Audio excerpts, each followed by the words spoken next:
And welcome to another episode of the Influential Nonprofit. This is sort of a part two to the what I did last week about making change because I realized I still had little bit more content to share around that. And so today we're going to talk a little bit more about making changes. What we're here to do, we are change makers, we are courageous communicators and change makers. And we are here today, and I'm going to talk about moving others towards solutions, how you can make change despite fear, and what that looks like. Let me just ask a quick question. When you're faced with change or a tough decision, what is your first instinct? Is it to think about what you might lose or what you might gain? And this is pretty easy answer because most of us say, oh, it's what we might lose because that's what our brain is hardwired to do, okay? Our brains are hardwired to have fear because that's what they're there to protect us. Um, so if our brains are sort of hardwired for risk, it makes us hesitate, it makes us stall, or even avoid important changes. But the truth is, and what we're going to learn today, is that concerns never really go away. What really matters is whether the benefits of what the change is outweigh the concerns that you have of making it. When you commit to the benefit, commit to an outcome, whether it's finding aligned donors, building trust, creating bold communication, whatever it is, you're creating the momentum you need to move forward.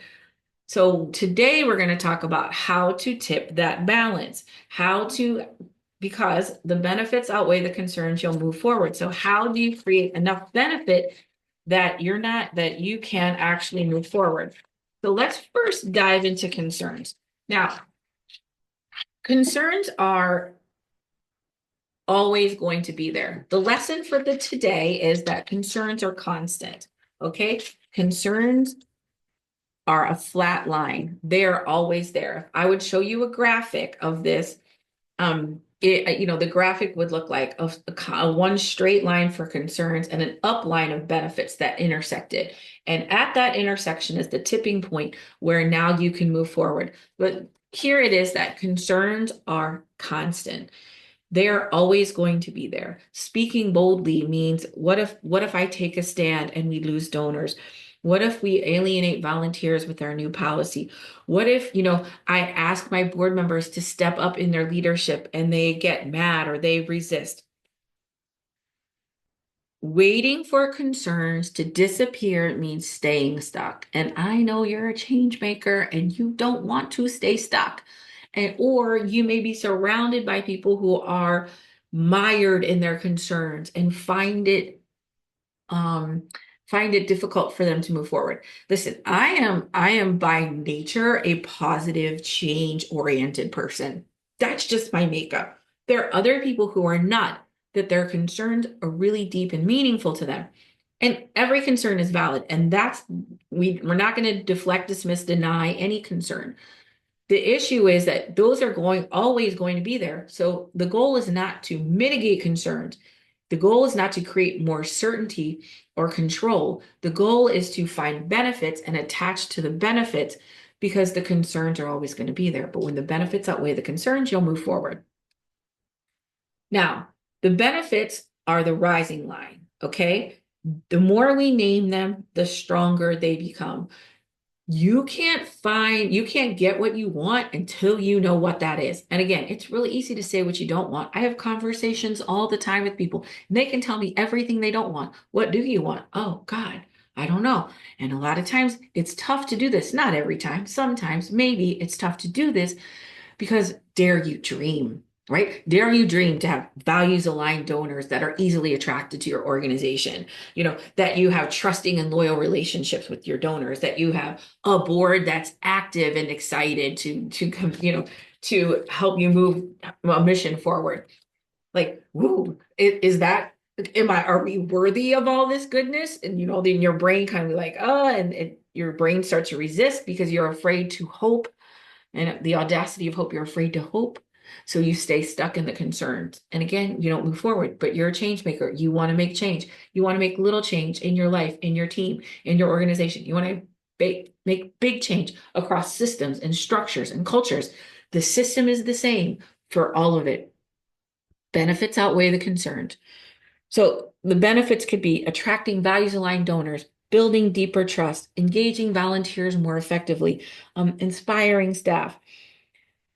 It focusing on benefits doesn't erase the concerns. It gives you the momentum you need to get something actually done. Okay, that is the lesson. Benefits outweigh the concerns. You will move forward. So how are we going to do this? Let me show you. First of all, you're going to inventory the concerns, okay? And it's okay to have concerns. If we speak up, will we lose donors? If we communicate more authentically, will we make somebody, I'm afraid I'm going to make somebody mad. Now, I work with organizations all the time, and they're afraid of communicating boldly because they don't want to alienate people. They don't want to disappoint people. That's why I do what I do, because I saw that people weren't attracted to strong messaging, not because they didn't think it was good, because they were afraid. They were afraid of alienating people. They were afraid of criticism. And that criticism and that fear was keeping them bound and keeping them boring. That's what my whole book, Courageous Communication, my whole company is about, right? Busting out of fear. And this is how we do it. The first thing we do is acknowledge the fear. We inventory the concerns. We do not deflect, dismiss, deny. Concerns are fine because we know, what do you know? They are not going away, right? They come along for the ride no matter what. So that's okay. That we're going to take them with us, but they don't get to make decisions. Number two, we're going to stack the benefits. Transform your positives. Transform the positives and to tip the scale. So brainstorm the positives to tip the scale. So start thinking about if we take a stand, what are the benefits of taking a stand? Whatever stand that is you want to take. What are the benefits? What would be the benefits of taking a stand? I don't know what. Is it attracting more donors? It is, getting more media attention, getting more social media coverage, getting more responses, comments, or things like that, building our email list. What are the benefits of taking a stand? Once we understand those benefits and we inventory them and we really stack them, again, they may be harder to access because it's easier to think about what you don't want than what you do want. But if you really take the time to say, how will our culture, how our organization, how our clients' lives, whoever, be better because of this change, and really stack those benefits, then you're going to attach those benefits to your shared goals. What does everybody want in this room? Is it safety, sustainability, justice, right? Peace. What are you working towards in this room? What would everybody, what are the values? Attaching those benefits to the values that everyone wants. And, in many examples, it's sustainability, it's growth, it's, it's creating, it's serving more people, it's relieving suffering, all of the things like, so when we attach it to the values of the organization, we know that the benefits are in line with the change that we're trying to make, right? Not trying to, working on, or in the process of making. I don't use the word try. There is no try, only do. And so the change you are making or in the process of making. Um, and then step 4 from that is just to identify the tipping point where the benefits clearly outweigh the concerns. So when you're stacking the benefits, you have 5 concerns and 15 benefits. It seems like a no-brainer. And people are like so excited about what we're creating. We're going to navigate the concerns. Again, we're not going to deny them or dismiss them. They come along, but they're constant. They're always going to be there. So if we're always going to be there, then we might as well act anyway. So concerns are normal and constant, and the difference maker in this scenario, in this lesson, is when you stack the benefits, you will start to move forward. And I have a lot of examples of this, but I go back to my Sisters of St. Joseph of Carondelet quite frequently in my examples because they did such a brilliant job of this. They had sisters who were doing some really progressive things and donors who may or may not agree with those progressive stances, especially because some of them were directly in opposition to some teachings of the Catholic Church. And so, communications and mission advancement were like, maybe we don't talk about that as much. I don't know. But then they're like, wait, but this is who the sisters are, and this is what we stand for. We are out of alignment. Right? We are not being bold. We are not speaking with courage. And and so the concern was, but if we do speak with courage, if we do take a stand, if we do say what they truly represent, will we lose donors? And that is a valid concern. And also it's a concern for the donors and because organizations change in flux and they may be changing in a way that doesn't match their values anymore, which is totally okay. Everybody gets to be sovereign in their decision making. So now we have a sort of a gap between who we are and what we're saying about ourselves. And we want to close that gap. And that requires to attach ourselves to the benefits because in this example, they were feeling a little stuck because they weren't sure if they could speak out. But what are the benefits to taking a stand? What are the benefits to speaking openly about the causes that the sisters are working on? Well, they are going to attract values aligned donors. They are going to attract new people into the organization. They are going to attract people who definitely want to see their values represented and being worked on, especially, in such a meaningful way. There are so many benefits to everything they want. They want more sustainability. They want to be able to sustain and support these programs, all of these benefits. So if we start talking benefit of this, like, oh, it feels like a no-brainer to go ahead and move forward because we're so attached to the benefits and we have linked those benefits to the common goals of the organization and which is in service to others. And the sisters have a phrase, I hope I get this right, serving the dear neighbor without distinction. So they care for the most marginalized. That's their value. Are the benefits, we align the benefits of speaking up to their deepest, most core values so that we know that the benefits are moving us in the direction that we want to go and that they're in line with the values of the organization.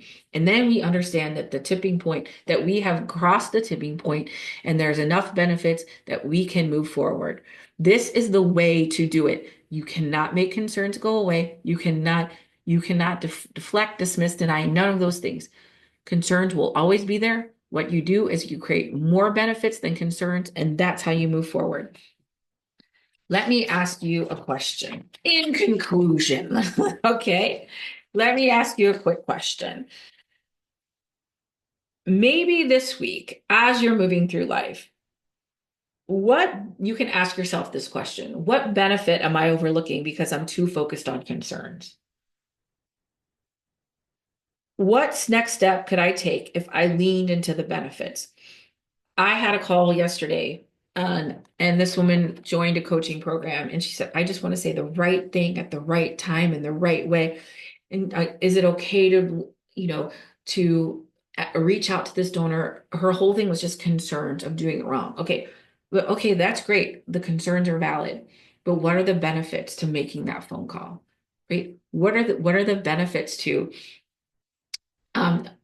just releasing the need to do it right and just do it, right? Even if it isn't perfect, what are the benefits to that? It's like, it's raising more money, building authentic relationships, moving past her specific fears, and so that she could help others do the same. Once you start stacking the benefits, they just come and come and come and come, and it's like so amazing. It's like, okay, so now you understand. It's okay to have concerns, and that those concerns don't get to drive. So just thinking about what benefit am I overlooking because I'm so deep in concerns? Or maybe it's your team or your board. Again, it's really easy to say what you don't want. Can be harder to say what you do want. Just an example in my life, my husband runs a company and there's been having some issues at his company, and he's telling me these stories, and I'll ask the question, okay, great, I know what they don't want, but what do they want? He's like, I don't know. No one's asking the question and it's driving me crazy, and like, put me in the meeting, because I was like, okay, that's great. If you can't do this and you can't do this, what can you do? Because as soon as I shift the conversation to not what you don't want, but what you do want, that's when progress starts to happen. That's when the magic starts to happen. So if you see yourself mired in a conversation around concern, great, I understand this. This is what our fears are. This is what our worries are. What's the outcome? What do we want? What's the goal? And allowing people the space to to create those benefits. And then once the benefits outweigh the concerns, you can stack those, you create that tipping point. Now you can move forward. Concerns will always be there. That's okay. Just when the benefits outweigh the concerns, you're going to do this. That's it for me in this lesson of the influential nonprofit. If you want to talk with me about the concerns you're having and hopefully making some change inside your organization, raising more money more easily, connecting with donors more easily, just really focusing on benefits and strong outcomes, I'm happy to help. Please, there's my booking link is in the show notes. Please book with me. And also I am looking for some speaking engagements, possibly for this fall or next spring. So if you're looking for a great speaker for your conference or whatever it is, also reach out to me. I am happy to my email is in the show notes, and I'm happy to connect with you and talk about what that could look like. And that's it for this episode of the Influential Nonprofit. We'll see you next time.